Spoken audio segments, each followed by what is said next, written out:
Feels like I just reviewed the Redmi Note 3, but here we are, the Redmi Note 4. Has Xiaomi done enough to justify the lightning quick release cycle? Is the Redmi Note 4 a worthy successor to the insanely successful Redmi Note 3? These are questions we try to answer in this video.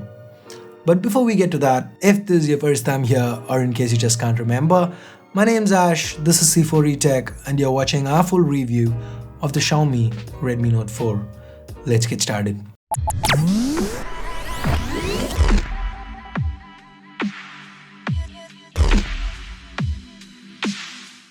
As always, let's start with the build. The Redmi Note 4 looks quite similar to the Redmi Note 3. Here's the Note 4 side by side with the Note 3.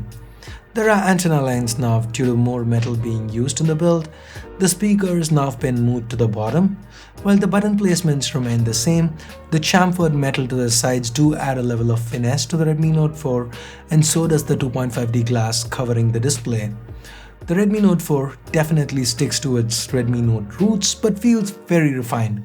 Xiaomi's pulled this off without compromising on the regular Redmi Note features like the IR blaster, backlit capacitive keys, or the hybrid slot.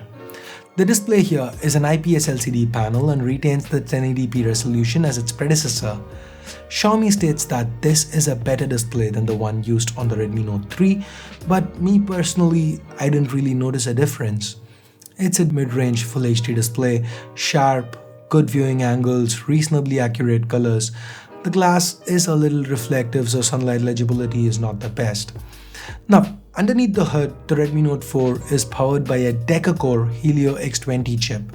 So we have two sets of 4 A53 cores and a couple of high-powered A72 cores.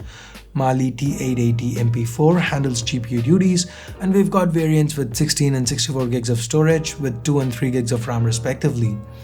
Both with benchmarks and real-time intensive usage scenarios like gaming, the Redmi Note 4 held up well.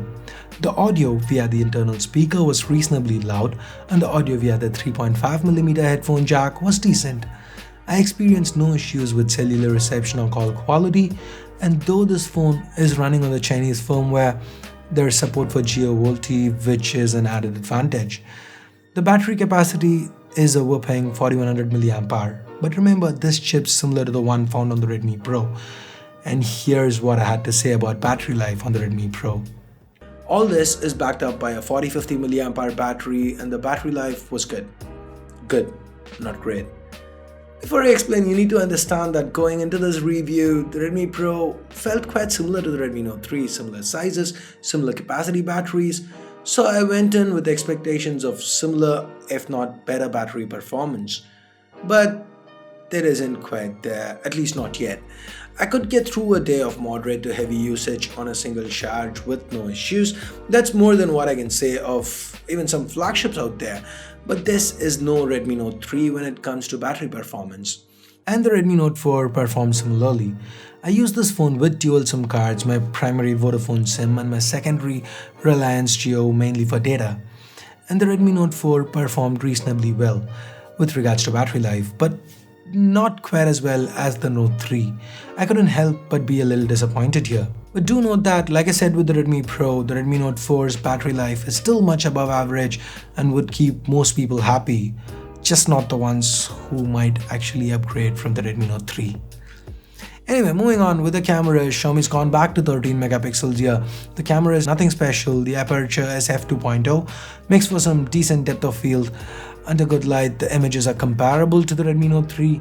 That's not saying much given that the camera on the Redmi Note 3 wasn't bad, but it wasn't anything special. The images are a little soft and the detail level's average. Under low light, the results were very mediocre, and that's me being generous. This phone can shoot 1080p videos at 30 frames per second and the video quality is quite similar. A little too soft for my liking, but acceptable given the price segment. The face detection autofocus helps, and talking about focus, the focus hunting issue from the Redmi Note 3 is not present here. The 5 megapixel front-facing camera shoots decent selfies. And with that, let's talk software. The Redmi Note 4 runs on Android 6 Marshmallow with Xiaomi's custom MIUI 8 on top. MIUI 8 is something we've discussed a lot, so I'll leave a card to my MIUI 8 features video. Do check that out for more information. The short version, No app drawer, support for themes, lots of them, feels more refined than MIUI 7, some new functionality including dual app, second space and more. The user experience here is decent. I did experience some stutter and a bit of lag at times, but for the most part, MIUI 8 on the Redmi Note 4 was smooth. Not as fast as stock Android, but quite consistent. This is the 3GB RAM version that is being used in this video, and with that, let's get to pricing. The Redmi Note 4 is priced at $899 and $1199 yuan respectively. That's $135 or around 9,000 rupees for the 16GB variant, and $180 or 12,000 rupees for the 64GB variant. That's around the same price that the Redmi Note 3 sells for in India. So, is the Redmi Note 4 worth your money? Not if you own a Redmi Note 3, but if you are in the market for a phone today and were looking to import, or if Xiaomi actually launches the Redmi Note 4 in your market, it could be a sweet deal. That said, given that the Redmi Note 4 sports a MediaTek chip inside, the odds of it coming to India in this form at least are very low. Maybe Xiaomi brings a Snapdragon 653 variant, only time will tell, I guess. So do you agree with my take on the Redmi Note 4? Let me know your thoughts in the comments below. So that's it for this review. Give it a thumbs up if you liked it, vote it down if you didn't, and for more videos like this, hit that subscribe button down below if you haven't already. So thanks a lot for watching. Till next time, this is Ash here from C4E Tech signing off. You guys have a great day. Bye bye now.